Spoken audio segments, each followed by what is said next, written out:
محترم ناظرین و سامعین، السلام علیکم ورحمۃ اللہ وبرکاتہ۔ یہ قرآن مجید کے اردو ترجمہ و تفسیر کے دروس کا سلسلہ ہے جو انشاءاللہ آپ کی خدمت میں پیش کیا جاتا رہے گا۔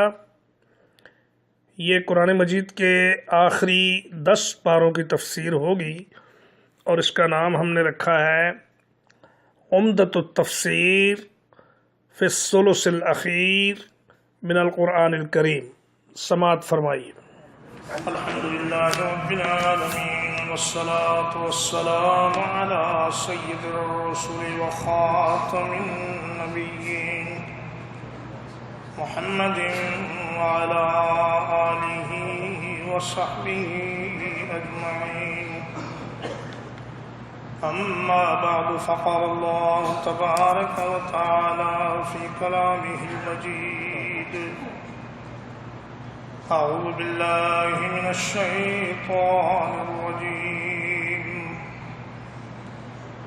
اولم یروا انا جعلنا حرما آمنا، کیا یہ لوگ نہیں دیکھتے کہ ہم نے حرم کو امن والا بنایا ہے؟ وَيُتَخَطَّفُ النَّاسُ مِنْ حَوْلِهِمْ، اور حرم کے ارد گرد لوگوں کو اٹھا لیا جاتا ہے۔ أَفَبِالْبَاطِلِ يُؤْمِنُونَ وَبِنِعْمَةِ اللَّهِ يَكْفُرُونَ، کیا یہ لوگ باطل کے ساتھ ایمان لاتے ہیں اور اللہ کی نعمت کے ساتھ انکار کرتے ہیں؟ وَمَنْ أَظْلَمُ مِمَّنِ افْتَرَىٰ عَلَى اللَّهِ كَذِبًا أَوْ كَذَّبَ بِالْحَقِّ لَمَّا جَاءَهُ، اور اس شخص سے بڑا ظالم کون ہے جو اللہ پر جھوٹ باندھے یا حق کو جھٹلا دے جب اس کے پاس اس کا رسول حق لے کر آئے۔ الیس فی جہنم مثوی للکافرین، کیا کافروں کا ٹھکانہ جہنم میں نہیں ہے؟ والذین جاہدوا فینا، وہ لوگ جو ہماری راہ میں محنت اور کوشش کرتے ہیں، لَنَهْدِيَنَّهُمْ سُبُلَنَا، ان کو ہم اپنے راستوں کی ہدایت عطا فرما دیتے ہیں۔ وَإِنَّ اللَّهَ لَمَعَ الْمُحْسِنِينَ، اور اللہ تعالی احسان کرنے والوں کے ساتھ ہے۔ پیارے بھائیوں، یہ سورۃ العنکبوت کی آیت نمبر 67، 68 اور 69 ہے جو آپ حضرات کے سامنے تلاوت کی گئی ہے۔ قرآن مجید کا 21واں پارہ ہے۔ اللہ تعالیٰ فرما رہا ہے کہ اے مشرکین مکہ، کیا تم دیکھتے نہیں کہ تم کتنے امن میں ہو، کتنے سکون میں ہو، اور حرم سے باہر جو لوگ ہیں ان کو ڈاکو ان کا مال چھین لیتے ہیں، ان کو قتل کر دیتے ہیں اور ان کو اٹھا لیتے ہیں۔ خطف کا معنی ہوتا ہے اچانک تیزی سے کسی آدمی کو غائب کر دینا۔ تو فرمایا کہ اے حرم والو، تمہیں اللہ تعالی روزی بھی کھلی دیتا ہے، تمہیں خوف سے امن بھی اس نے عطا کیا ہوا ہے۔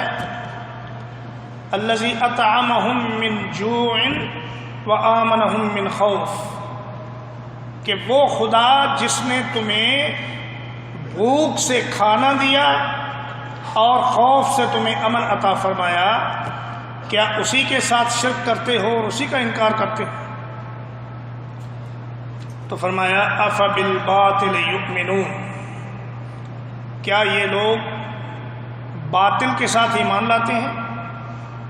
یعنی افبابلیس یؤمنون، کیا یہ ابلیس پر ایمان لاتے ہیں؟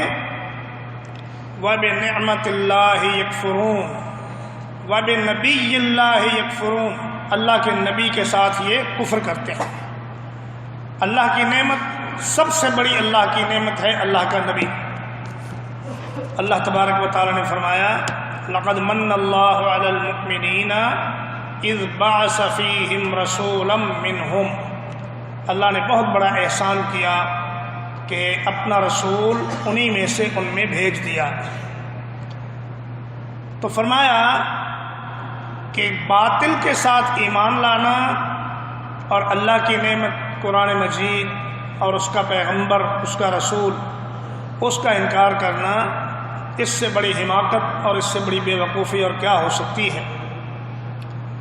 وَمَنْ أَظْلَمُ مِمَّنِ افْتَرَىٰ عَلَى اللَّهِ كَذِبًا، اس شخص سے بڑا ظالم کون ہے جو اللہ پر جھوٹ باندھے، کہے کہ اللہ نے میری طرف وحی کی ہے وَلَمْ يُوحَ إِلَيْهِ شَيْءٌ، حالانکہ اس کی طرف کوئی چیز وحی نہیں کی گئی۔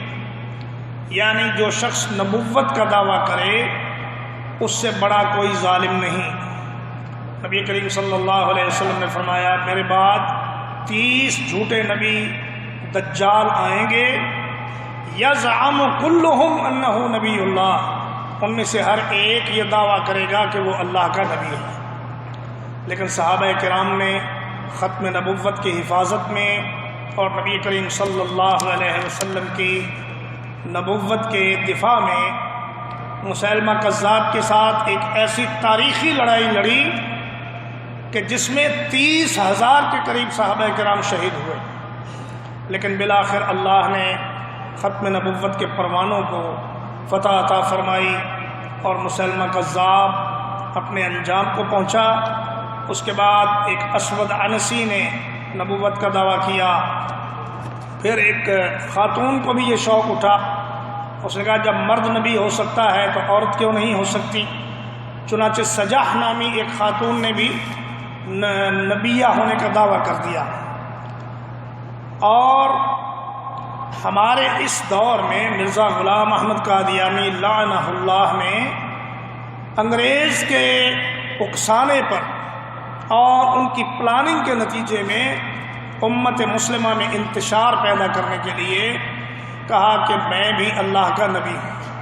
اس نے صرف یہ نہیں کہا کہ میں نبی ہوں، اس نے کہا میں ہی عیسیٰ ہوں اور میں ہی مریم ہوں اور میں ہی محمد ہوں اور میں ہی احمد ہوں۔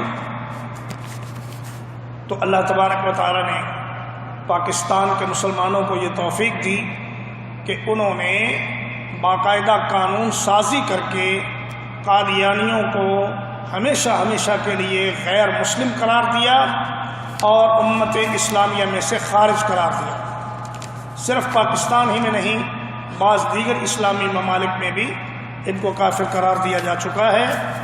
اب یہ کوشش کر رہے ہیں کہ کسی نہ کسی طریقے بیوروکریسی کے ساتھ مل کر اور یورپی طاقتوں کے ساتھ مل کر پھر پاکستان میں کوئی فتنہ و فساد پیدا کریں، لیکن انشاءاللہ یہ اپنے مکروہ عزائم میں کامیاب نہیں ہوں گے۔ تو فرمایا وَمَنْ أَظْلَمُ مِمَّنِ افْتَرَىٰ عَلَى اللَّهِ كَذِبًا أَوْ كَذَّبَ بِالْحَقِّ، حق معلوم ہو جائے انسان کو اور پھر وہ اکڑا رہے کہ جی میں نہیں مانتا۔ یہ پہلا آدمی جو اللہ پر جھوٹ باندھتا ہے یہ ہے مفتری، اور دوسرا آدمی جو حق کا انکار کرتا ہے یہ ہے مکذب۔ یہ مفتری اور مکذب یہ سب سے بڑے ظالم ہیں۔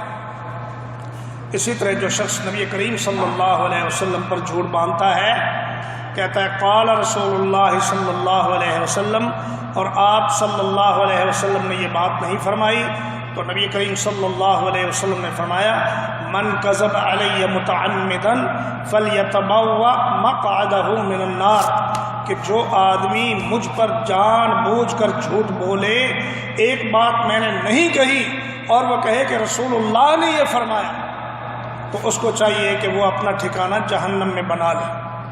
فرمایا مجھ پر جھوٹ بولنا کسی عام آدمی پر جھوٹ بولنے کی طرح نہیں ہے۔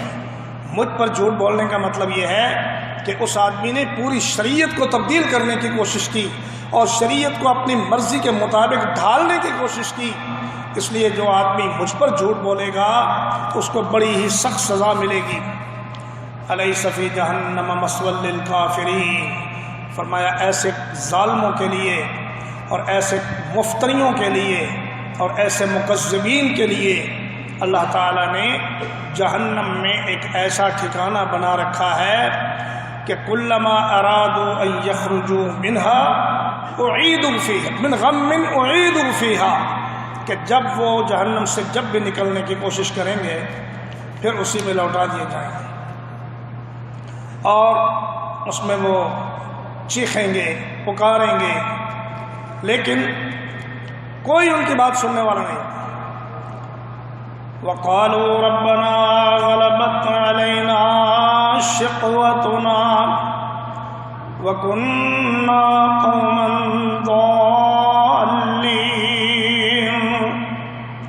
رَبَّنَا أَخْرِجْنَا مِنْهَا فَإِنْ عُدْنَا فَإِنَّا ظَالِمُونَ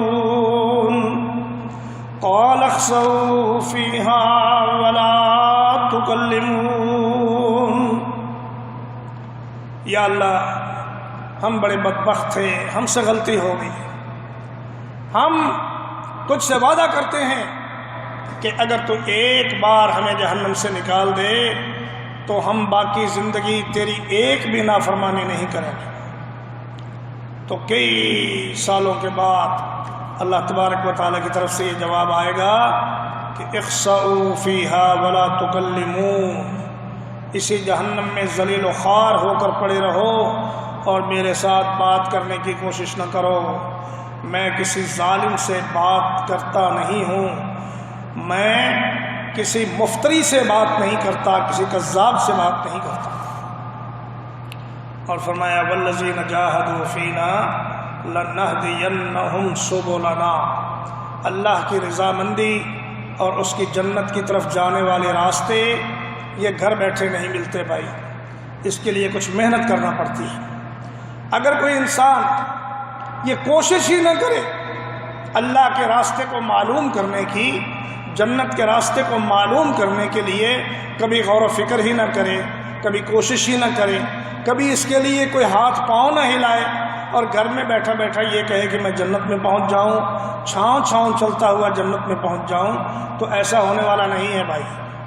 نبی کریم صلی اللہ علیہ وسلم فرمایا کرتے تھے کہ الا ان سلعۃ اللہ غالیہ، اللہ کا سودا بڑا مہنگا ہے، کوئی یہ مت سمجھے کہ جنت مفت میں ہاتھ آ جائے گی، اس کے لیے محنت کرنا پڑے گی، اس کے لیے اللہ کی کتاب پر عمل کرنا پڑے گا، اس کے لیے نبی کریم صلی اللہ علیہ وسلم کی سنت پر عمل کرنا پڑے گا اور آپ کے بتائے ہوئے طریقوں پر چلنا پڑے گا۔ وَإِنَّ اللَّهَ لَمَعَ الْمُحْسِنِينَ، اور فرمایا کہ اللہ نیکوکاروں کے ساتھ ہے، اللہ نیک عمل کرنے والوں کے ساتھ ہے، بدکاروں اور فاسقوں اور فاجروں کا ساتھ اللہ نہیں دیتا۔ فرمایا ان رحمت اللہ قریب من المحسنین، اللہ کی رحمت محسنین کے نزدیک ہے، احسان کرنے والے، نیکی کرنے والے وہی اللہ کی رحمت کے حقدار ہوں گے۔ ایک آدمی کرے کچھ نہ اور کہے گا یا اللہ ہمیں اللہ کی رحمت پہ بھروسہ ہے، یہ آدمی بہت بڑا غدار ہے کہ کرتا کچھ نہیں، اپنے آقا کا حکم مانتا نہیں، مولا کے حکم پہ اٹھتا نہیں اور کہتا ہے مجھے اللہ کی رحمت پہ بھروسہ ہے۔ اللہ نے قرآن میں بتلا دیا کہ میری رحمت انہی کو ملے گی جو نیک اعمال کریں گے، جو محمد الرسول اللہ صلی اللہ علیہ وسلم کے طریقے پر چلیں گے۔ دعا ہے کہ اللہ تعالی ہم سب کو توفیق عمل عطا فرمائے۔ اقول قولی ھذا واستغفر اللہ لی ولکم ولسائر المسلمین۔